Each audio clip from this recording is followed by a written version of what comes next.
Now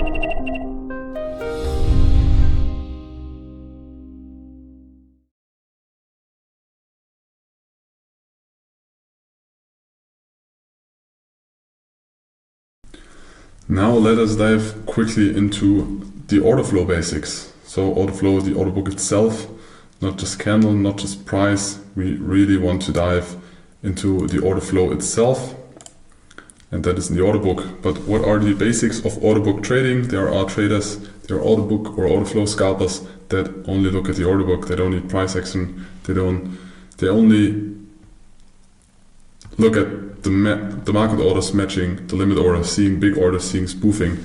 There are a lot of techniques, but this is a whole own trading strategy for itself.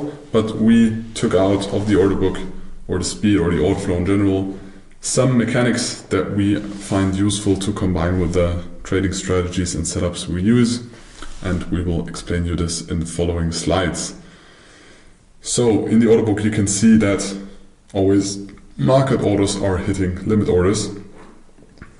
That way we can see better the liquidity, because the charts don't show you the true participants in the underlying market, because you don't have level 2 data. You don't know if there was nearly no liquidity at all. Of course you can guess in the volume profile, but also this is level 2 data. If you only look at the candlestick charts, you cannot see how many contracts are traded. Do we have finished auctions at the highs and lows? How many contracts are traded? Do we have a price move to the upside, but less and less liquidity? All of those information you will get from level 2 data and a footprint or an order book. Most chart trading strategies deal with oscillators, and they lag behind because in the current price all information of all market participants is implemented, and when you now market orders enters, this is the newest information you can get. And if you use an oscillator, moving average, whatever, it also, like the newest information, the current price move or the tick higher or lower, there's no implementation of how many contracts there were, how many contracts it needed so the market moved one tick.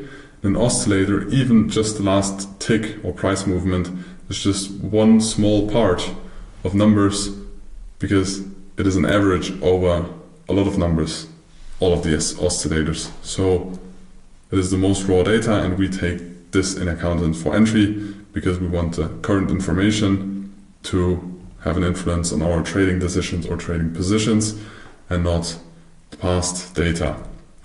So charts do not show you the intent of the underlying market and not the true activity, either if you have less liquidity and the market's moving faster, or if you just have a lot of dominance of bulls or bears and that why the market's moving. Could be both, can be a mix, and you see this with level 2 data.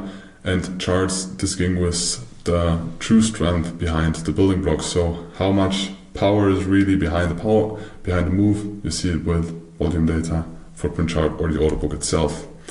So in the order book we most of the time have a volume profile as well. You can see it here on the side and how many contracts there are traded on each price level, and we prefer the version that we have an order book with that as well, because again we will try to catch positions in low volume areas. The POC is a very interesting price level to get in or more out of positions, but the most interesting data are the low volume areas and high volume areas. For us, that's why we have the volume profile most of the times in the order book as well. And in the order book in general, we have price, we have the bids, so the people that want to buy. Just on the left side in blue you can see how many contracts are willing to buy on that price level.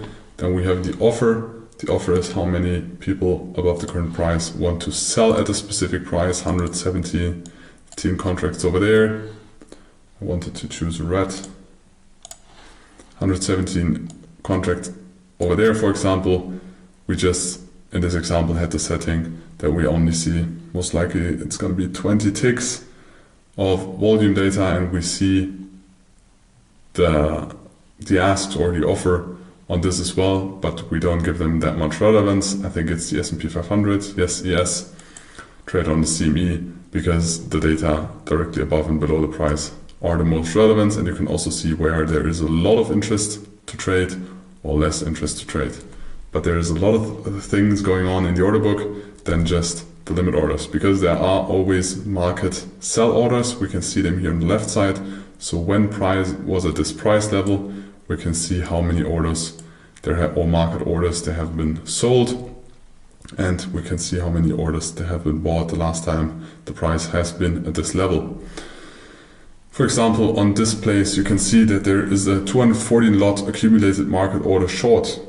So if you compare this with the different numbers above, you see the price points before that, there is no such big number, and we are at a high volume area. We are close to the POC, so there is a lot of interest to trade, and this can give you valuable information. But just quick explanation that you understand the order book.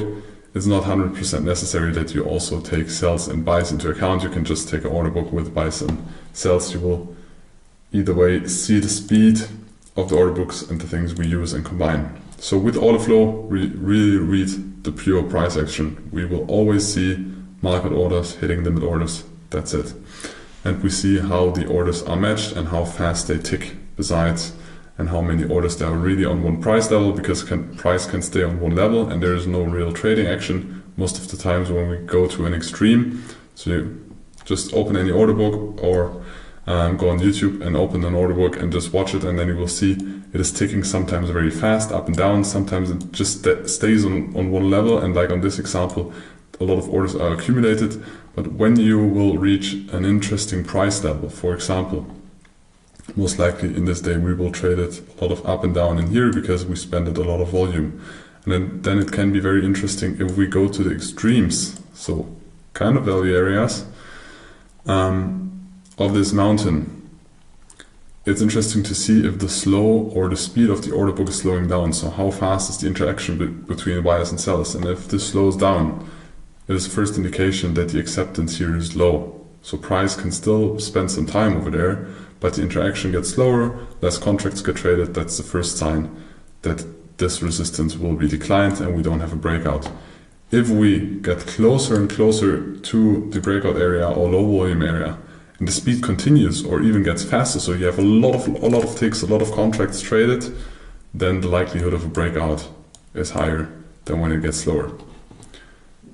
So, but this always needs to put in context. There are no fixed numbers we can give you where we say this is fast and this is slow. It depends on the asset, it depends on the market phase, it depends on the time of the day you trade. The opening, for example, is way faster than if you trade 1 hour after the opening. So there is no universal speed. But when you look at a market, you will get a feeling for it. What's fast and what's slow, and also what's a big order, what's a big accumulation and not.